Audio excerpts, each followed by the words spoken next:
দর্শক, শৈলপ্রপাত তার চিরচেনা রূপে ফিরেছে। দেখেন, পর্যটকরা হুমড়ি খেয়ে পড়েছে, গোসল করছে। অসাধারণ জায়গা।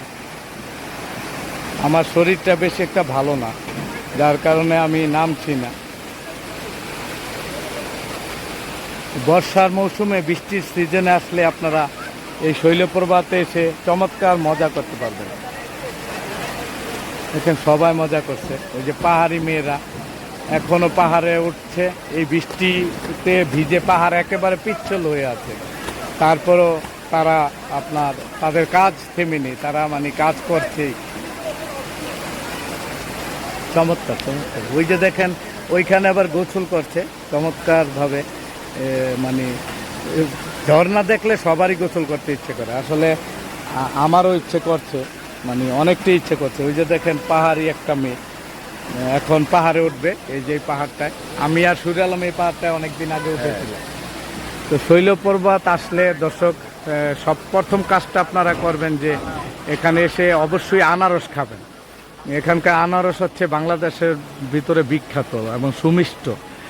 পাশাপাশি পাহাড়ি আম আছে, সেগুলো অতটা আমার কাছে মজা লাগে না, আপনারা খাবেন। আর পাহাড়ের মনোরম পরিবেশ, আবার ঝর্ণা, সব মিলিয়ে অসাধারণ। দেখেন, পাহাড়ি মেয়েরা পাহাড় বেয়ে উঠছে। এই যে দুজন পাহাড় বেয়ে উঠছে। ওই পাহাড়টায় সুজালাম আমি কিন্তু উঠেছিলাম। প্রিয়, হ্যাঁ হ্যাঁ, আমিও ছিলাম। অবশ্য আমরা ভয় পেয়েছিলাম। হ্যাঁ, অবশ্যই। উঠবেন আজকে? উঠবেন আজকে? হ্যাঁ, উঠবো। অল্প অল্প, এক ধাপ। হ্যাঁ, শুটিং এর জন্য। ওরা চমৎকার ভাবে উঠে আসলে জায়গাটা। অসাধারণ দৃশ্য। এক ধাপ উঠা যাবে শুটিং এর জন্য। শৈলপ্রপাতে দর্শক যখন আসবেন, তখন বর্ষার সিজন আসতে চেষ্টা করবেন, তাহলে কিছুটা আপনারা ঝর্ণার পানি পেয়ে যাবেন। বর্ষার সিজন ছাড়া অন্য সময় আসলে অতটা পানি এখানে থাকে না। দেখেন, বন্য মুরগিগুলি কত বড় হয়, বিশাল বড় সাইজের মুরগি। স্ক্রিপ্টটা নেই। দর্শক, আপনাদের জন্য কিছু নাটক বানাচ্ছি, আপনাদের জন্য। দেখি কি করা যায়। এই যে এই না ছাত্রীটা লয়ে এলো, বেশি আনলে তখন ছাত্রী উপটা দেখাব। দুইজন আমি দেখ, দুইজনে পারে। ঠিক আছে, দেখ।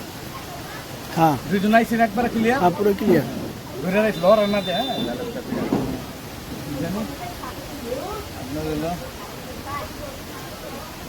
দর্শক, খালি ভুলে যাচ্ছি আজকে।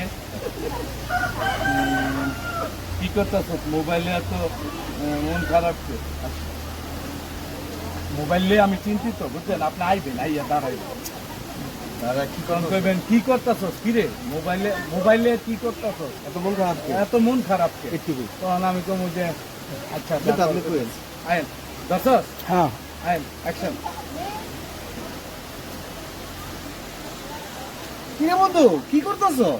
এত মন খারাপ তো? আর কইস না বন্ধু, আমার প্রেমিকা কালকা মেসেজ করে কইলো, কয় এই তোমার বাইকটি আমারে পছন্দ করবেন। আপনি করবেন? আমি কি একটা কিছু কইয়া দিই। আবার আয় না।